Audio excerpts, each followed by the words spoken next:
Who do you think is the most powerful person in this world? Sa tingin niyo po, sino ang pinakamakapangyarihang tao sa buong mundo? Maaaring ang isasagot niyo, ang presidente, maaaring ang isasagot ng iba, mga politiko, mga general, nasa military. Maaaring ang isasagot din po ng iba, mga mayayaman, may pera. Maaaring ang isasagot niyo din ay yung mga matatalino, yung mga nag-aral. Pero alam niyo po ba kung sino ang isang pinakamakapangyarihan tao sa mundo? Yes, these people may be powerful in the standard of the world. But who is the most powerful in the eyes of God? It is the person that who trusts Him and prays for others. Yes, they may be important. Oo, mahalaga po ang mga taong matalino, may pera, may kapangyarihan. Pero sa mata ng Diyos, sa tingin ng Diyos, isa sa mga pinakamakapangyarihan ay ang mga taong walang tigil, nananalig sa Kanya, nananalangin at nagdarasal. And who is the most blessed person? Sino po sa tingin niyo pinakamapalad na tao? Hindi lang po yung mga taong pinipili nilang maging masaya sa gitna ng kanilang mga pagsubok. Pero tandaan niyo po ito, pinakamapalad na tao ay yung nagdarasal para sa pangangailangan ng iba. Kailan po kayo nagdarasal sa loob ng misa? Sigurado po sa panahon po ng consecration. Di po ba? Pati din po ako. Lalong-lalo na nung natapos po akong pare, nung na-ordain ako, alam ko naman po na pag tinataas ko ang hostya, ang kopan, chalice, lahat ng tao tahimik, nagdadasal, nananalangin para doon sa kanilang mga hiling, para sa kanilang mga panaginip, para sa kanilang mga plano. Pero naging ugali ko na po, magsimula nung naging pari ako, dahil aware po ako, conscious ako, pag tinataas ko ang tinapay, ang alak, nananalangin ng mga tao, nang pinagdarasal ko po, hindi para sa akin. Alam niyo po kung ano yung laman ng dasal ko, pag tinataas ko, yung hostya, yung alak, ito po. Sinasabi ko sa Panginoon, Lord, may their prayers be answered. Pag tinaas ko yung kopa, ganon din po yung pinapanalangin ko. Panginoon, pakinggan niyo po ang panalangin ng mga anak niyo. Panginoon, sagutin niyo po ang dasal ng mga nagtitiwala at nananalig sa inyo. Every time I pray for others, sa tingin ko po, yung panalangin kong yun, nagmimilagro, naghihimala. Kasi napakarami na po nang lumapit sa akin, papasalamat, dahil meron silang hiniling pinagkalob ng Diyos. Hindi po ako ang nagbigay nung hinihiling nila, kung hindi ang Panginoon. Kamakailan lang po, meron pong lumapit sa akin, nagpapasalamat, umasa sa board exam, nakailan na rin pong take. Isa po sa kinatutuwa ko, nasabihin ko po, na meron na naman pong nabuntis. Muli po, hindi po sa akin yung bata.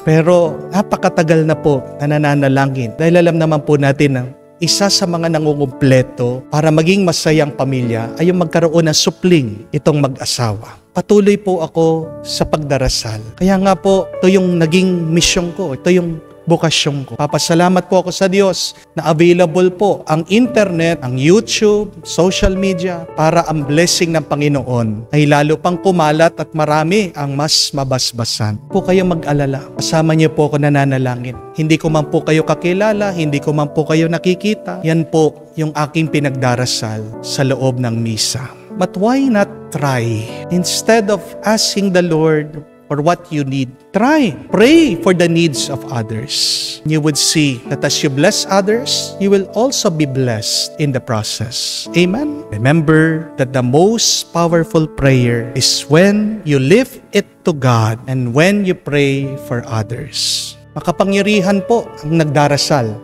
Po ba? Pero mas makapangyarihan pag tayo ay nagdarasal ng sama-sama. Huwag kayong mag-alala. Pinagdasal na kayo ng Panginoon. Kumapit ka lang, naniwala ka lang, patuloy ka. Subukan mo muna. Pagdasal mo ang iba at babalik din sa iyo yung iyong ginawa. Meron din nagdarasal sa iyo para ikaw ay mabasbasan din. Ang mabuting balita, lahat ng pagsubok, lahat ng pighati, mawawala din yan, matatapos din yan.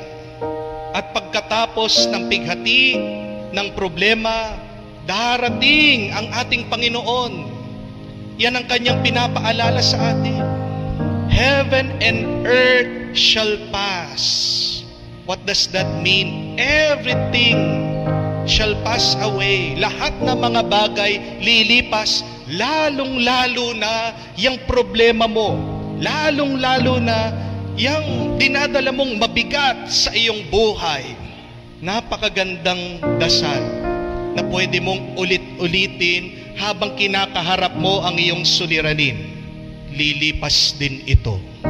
Mawawala din ito. Minsan, pag kumakaharap tayo sa isang problema, akala natin forever na to, ano? Pero hindi. Ang ating forever ay ang kabutihan ng Diyos.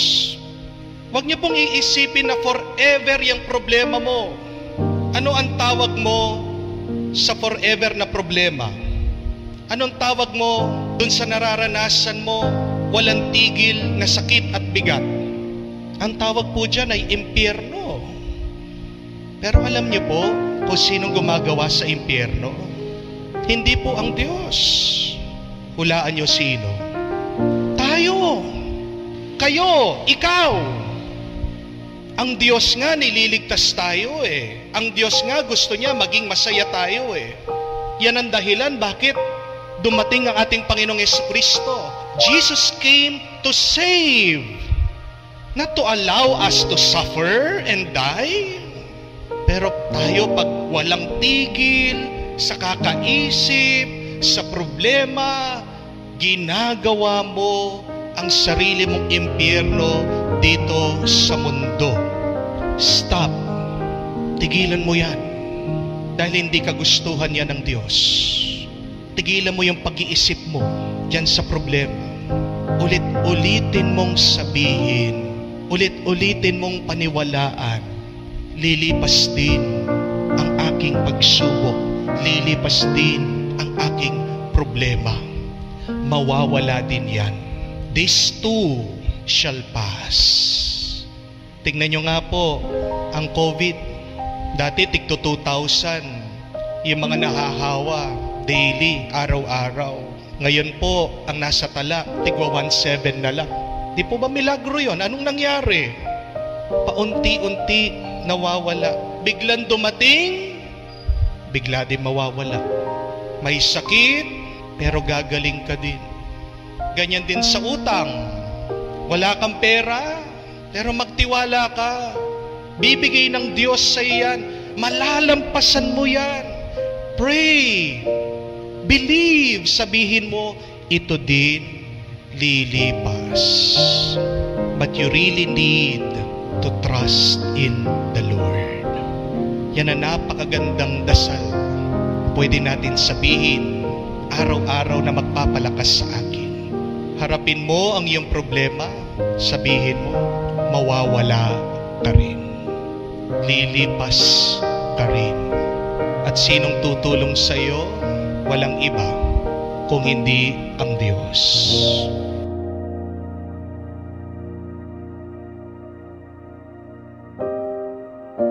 What is the deepest desire of each family? Ano po sa tingin nyo yung nasa panaginip at pangarap ng bawat pamilya?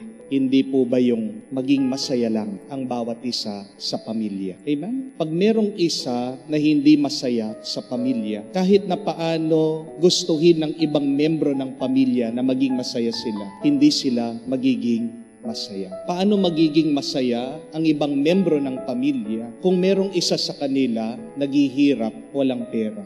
Paano magiging masaya ang pamilya kung merong isa may sakit, may nararamdaman sa kanyang katawan? Paano magiging masaya ang pamilya kung merong isa naliligaw ng landas sa buhay? The happiness of the family depends on the happiness of all members of the family.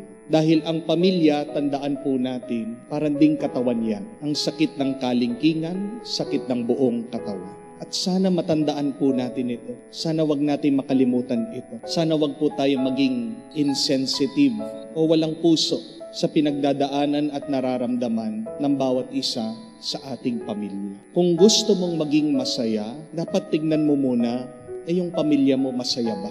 Kasi hindi ka magiging lubusan na masaya habang ang iyong pamilya naghihirap. Amen? Pero ito din po ang gusto kong tandaan nyo.